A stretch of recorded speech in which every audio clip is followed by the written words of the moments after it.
The Tyre Kickers, classic car chat with Max and Matt. Hello there and welcome to another edition of the award-nominated Tyre Kickers. I'm Matt, he's Max, and today we're out here on the mean and slightly noisy streets of London. No, we're not trying to hotwire old cars in the back streets. Instead, we're in town for the Independent Podcast Awards. Yep, we're in the running for a podcast prize, and in a few hours we'll find out if we're going to be winners or just a pair of losers. I think I know which one. Coming up, we'll need some fancy wheels to get to the award show tonight, so we'll shortlist the best classic limos to drop us off on the red carpet. Plus, while we're waiting, we'll take you to one of London's most unique classic car places, somewhere that mixes pizzas with Porsches. It's a show on the hoof and you're invited along, so come with us as we wear out some shoe leather and bring you episode 42 of The Tyre Kickers. Finalist at the Independent Podcast Awards, this is The Tyre Kickers. So it's the big night tonight. In a few hours' time, we'll be finding out whether we won an Independent Podcast Award. Yeah, we're finalists for the second year. We didn't win last year either. For the best lifestyle podcast. Now, who knew this was a lifestyle? Apparently so. Yeah, the event's happening just up the road from us where we're sitting now at King's Place here in London. It's just round the back of King's Cross, so if we don't win, at least we can do a bit of street work, Max, for our cab fare home. As long as it's a very short cab ride. Turn some tricks. Let's be optimistic and work on the basis we're in with a chance. It's not often we get invited to an award show anyway, so let's make the most of it. Yeah, we're going to need some wheels, though, to get there. I was going to mention this to you, Max. I mean, neither of us fancy probably going in a 10-year-old Toyota Prius with no MOT. So let's put together a list of, I don't know, classic stretch limos. Yeah, something for the red carpet. It's got to have presence, isn't it? It's got to actually, when the snappers are taking our photograph as we come out of it, it's got to look impressive. So what do you think? What do you reckon? Well, I don't know. It's a difficult one because Britain's not really famous for like, until very recently, we're not famous for kind of show busy cars, are we? No, not at all. There's not been any. So, look, we've got a few here. What's this first one you found? Well, so this is, I suppose, this is Britain's only limo. Do you remember where ages ago we talked about the Jaguar Mark X? This is basically what the Jaguar Mark X became.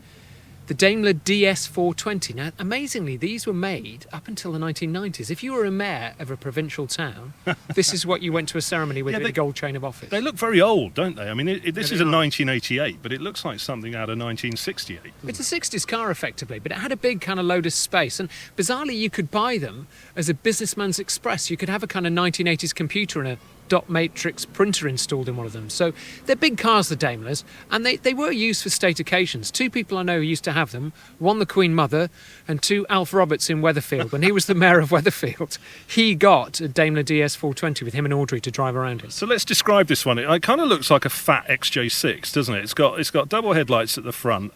It's two-tone. It's a cream and a, is that brown? I think it's rust. Is it rust? Yeah. With the big grille, it looks very, very dated. This is sitting on a D-Reg. We found this one in the classifieds. Going inside, well, Max says it looks like a wedding car. It looks lovely inside. I mean, it's that classic kind of well-trimmed leather interior, plush carpet, stretched, but it looks very, very dated. And I was thinking, actually, looking at this, you know, I remember do you remember when they made the Band-Aid records back in the 80s? That'd been like 84. Yeah. And all the arrivals, they're all turning up like at the Duran. studio. Yeah, the with studio. a big hair. Yeah. But they're all the 80s like new romantics turning up in these clapped out old limos because we didn't have like swanky limos in the 80s, did we? America had those stretch ones, but we had nothing. Oh, do you remember if you were a government minister in the time, you basically got an XJ6 long wheelbase or a Rover P5B. That was it. That's the only thing you had. So we had this sort of stuff, which was like a hangover from another time, really. So this is 2995. That's amazing, isn't it? I mean, it's less than $3,000 for a day. It's on the miles. You know, people just fill in anything. It says 1, 2, 3, 4, 5, 6, 7. But according to this, it's got 1.2 million miles on the clock for 2995. So it's a Daimler DS420, black over white with a grey interior. Will seat up to 7 passengers plus a driver. Well, it needs to be us, doesn't it? Yeah. Unless we like win tonight and we bring back a few friends for an after show. I think we're maybe not need it. Yeah, well, maybe. Let's see. It can be driven on a standard car licence. MOT until February 2026. Chromework in nice condition. Previous owner has disconnected the near side fuel tank.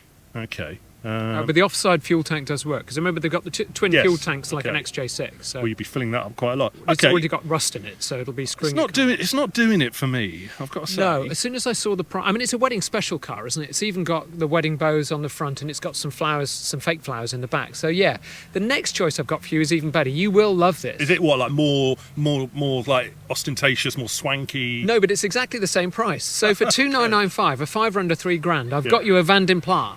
A what? A Van den Pla.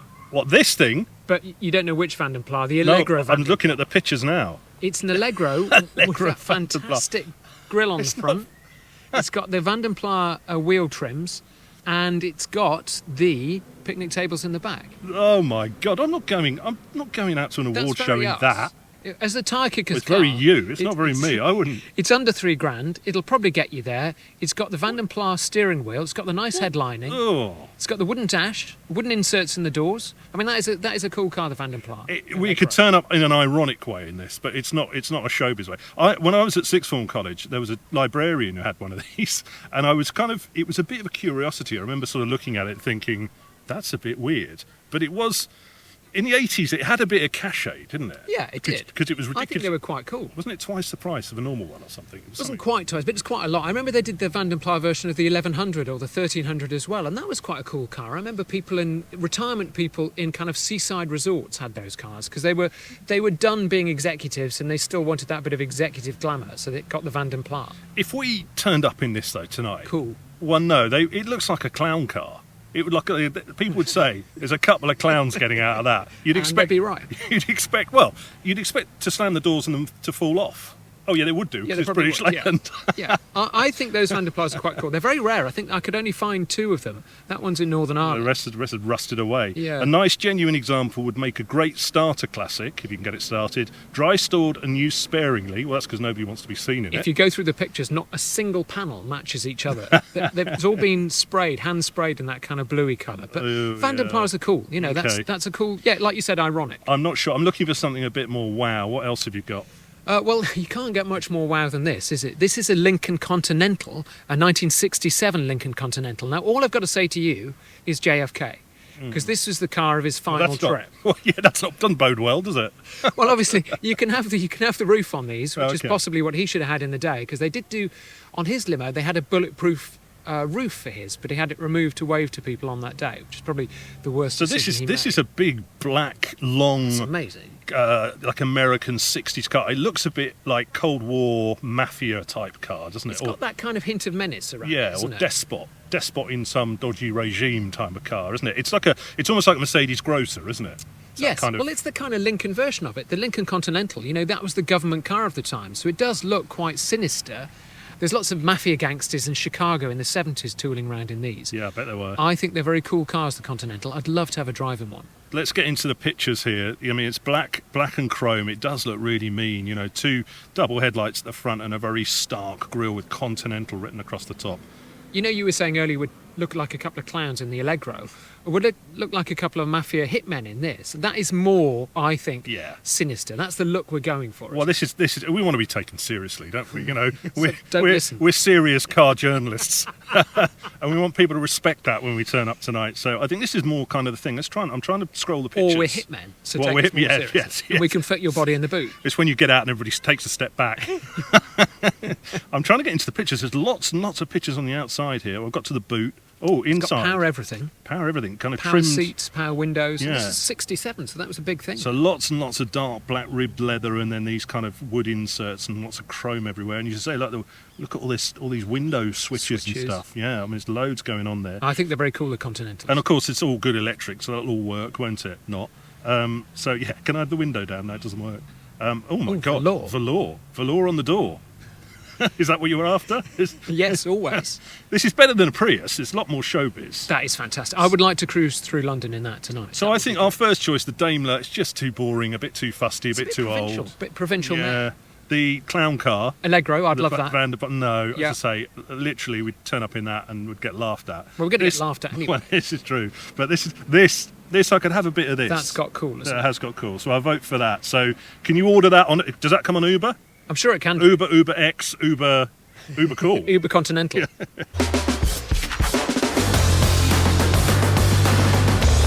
It's episode 42 of the Tyre Kickers, the very big episode of Are We Going to Win Anything?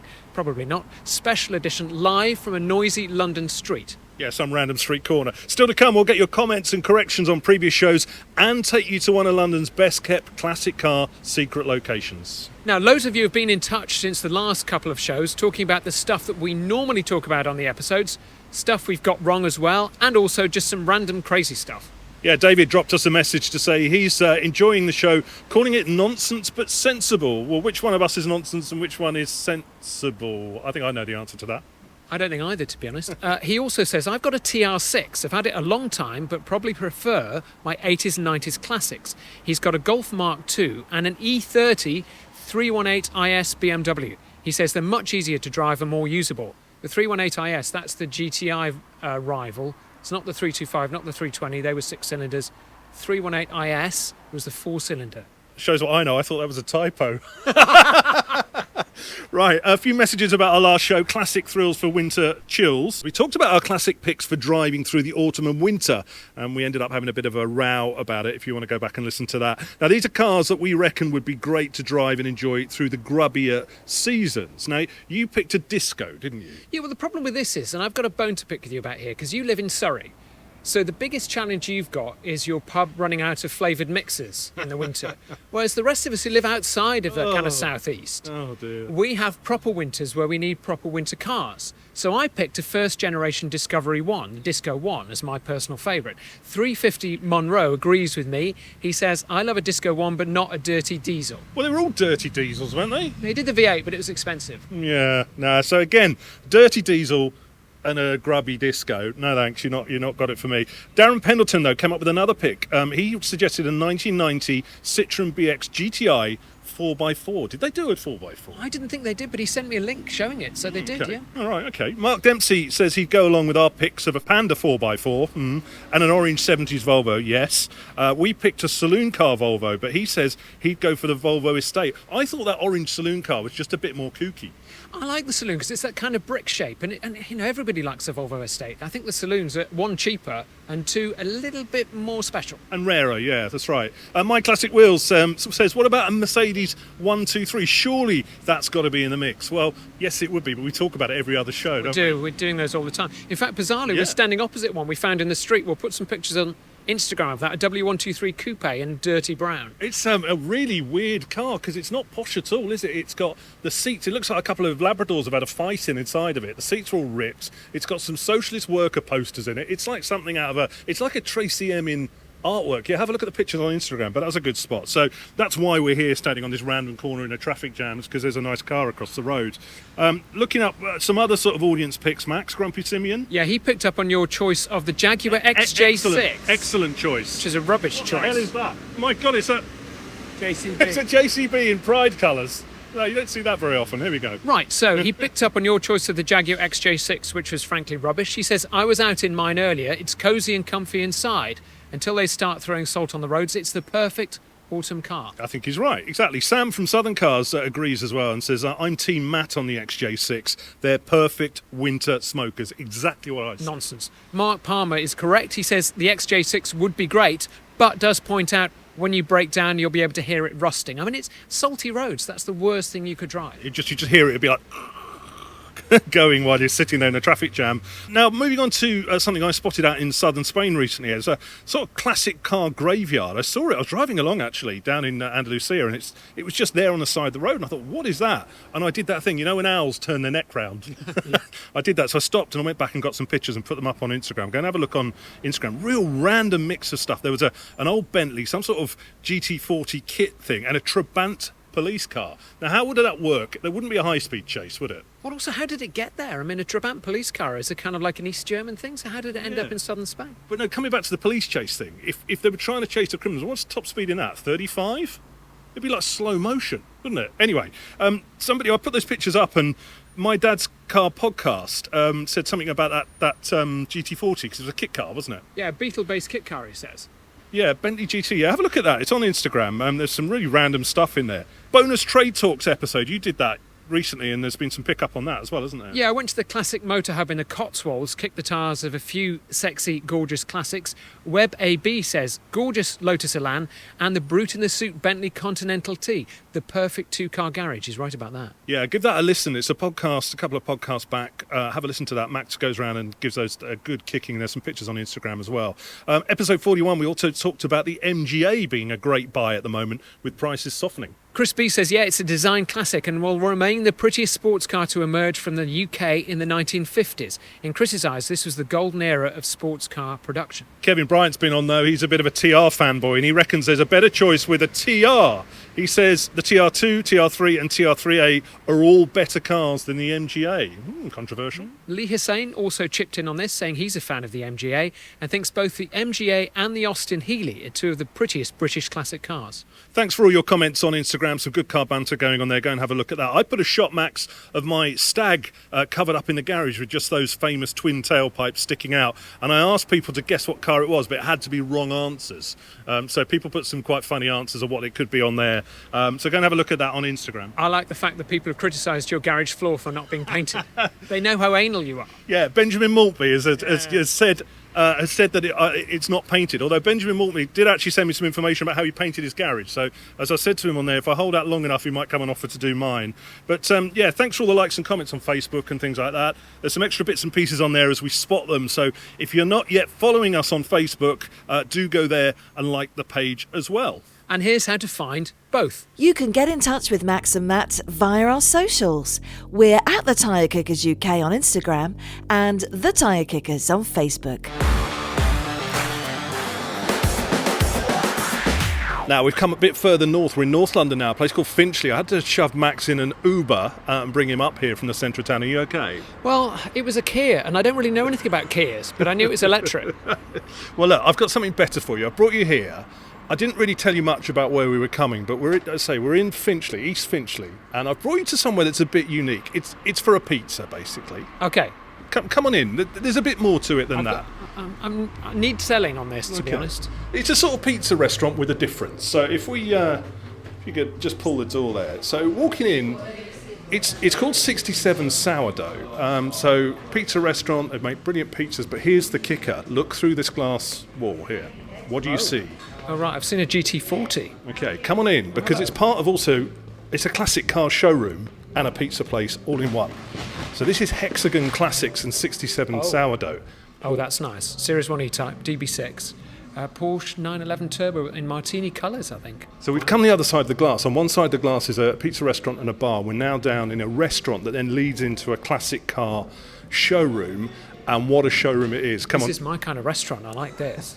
So let's step into the classic car bit and tell me what you can see. So two R30 Mercedes SLs, and those are the V12. They're the SL63s, aren't they? Two BMW M5s. I think they're the E39s. Is that a Ferrari Daytona? Well, that's nice. What's right in front of us as well? Oh, well, this is gorgeous, like light blue Series 1 E-Type. That's very nice. Oh, yeah, that's fantastic. It's a C-Reg. That's beautiful. Aston Martin DB6, is that? DB6, yeah, Porsche Speedster, 911 Turbo Cabriolet. Well, come further in. There's more. Yeah, we are surrounded by these beautiful, this is beautiful Mercedes coupe. Stop that. What? BMW Z1, look. Oh, wow. That's the one with the doors drop into it. They're really nice. Now, there's some big numbers in here. That's 60,000, that one. This one I really like. The Mercedes 280 SE 3.5 V8 Cabriolet from 1970 with 56,000 miles on it in light blue. Whoa. That's quite a motor, isn't it? This is, for me, it's absolutely beautiful. So, yeah, all these cars are sort of sat here. Hold on, he's telling me to come over here. What have you found? 365 GTB4 Daytona, 1972, 82,000 miles. Now, I've just been reading the details on it, but the main detail on the screen is the price, £475,000. How much are the pizzas? They're going to bankrupt us. Yeah, so there's loads of cars in here. We're actually going to do a special on this, which will be coming, a bonus episode that will be coming very soon. So we won't go into more of these cars, but safe to say there's probably about, 15, 20 beautiful classics in here, next to some, hopefully, really good pizza. So let's go and grab some pizza, and then we'll give a final thought on this, but we will be doing a bonus episode going round with the guys from Hexagon Classics looking at some of these cars because they are absolutely stunning. You hungry? I'm just lost in this Porsche Turbo. Martini colours, so it's white, Martini colours, G-Reg. Oh, that is a 930 Turbo with a sunroof. That's absolutely gorgeous. Can I eat my pizza off it? Off the tray at the back you can. Yeah, let's go and get some.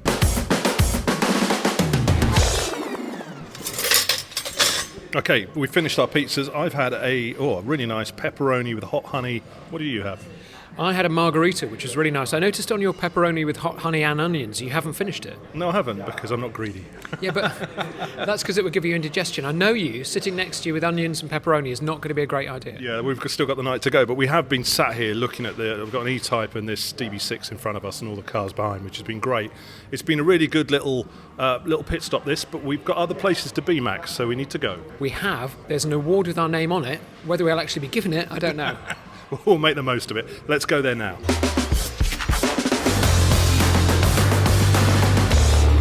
Well, it's now 7 o'clock in the evening. We've just been dropped off by our Lincoln Continental, and where's the red carpet? We're outside the venue. What's going on? There's a slight absence of buzz here, isn't there? There's no photographers. I'm kind of thinking it should be like the Oscars. People should be asking me what I'm wearing. Nobody seems to bother. Well, you normally have that paparazzi from Saga magazine following you around, so where's he gone?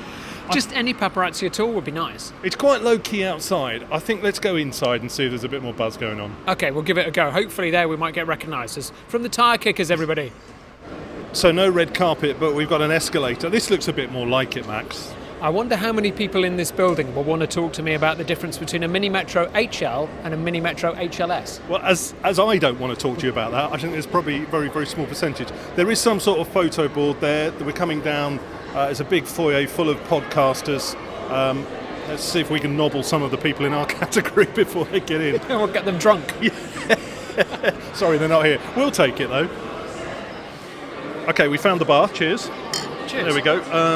Congratulations. Here again for another year running. Yeah. I'm not sure we'll be maybe having one of these afterwards. What do you think our chances are? I'm just looking around the room.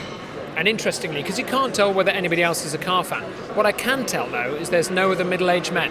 No, so we might get the award for that. They're all a bit younger than us, aren't they? They are quite young, and they're quite, I don't know what the trendy word for trendy is, but they're quite trendy, and we're not. Do you remember we got that review that said they're quite funny for older fellas? Yeah, that was probably one of the nicer reviews as well, wasn't it? Not written by anybody in this room. Actually, to be fair, thank you for all the reviews. We don't get that many haters, but if you want to leave us an Apple review, that would be great, because that gets us up the algorithm. Actually, we get a lot of haters, I just don't show them to you. Oh, to you? No, that's probably for the best. Right, well, cross our fingers. As you say, it's a bit of a younger, hipper crowd than us. Well, we are the only car podcast here, though, to be fair, so that's not a bad thing. But that's for a reason. Because they're generally quite boring. Well, look, let's drink our drinks and cross our fingers and see how we go on. Cheers. Great stuff, good luck. On the shortlist are the Tyre Kickers. We have a highly commended award here, and that goes to the Tyre Kickers.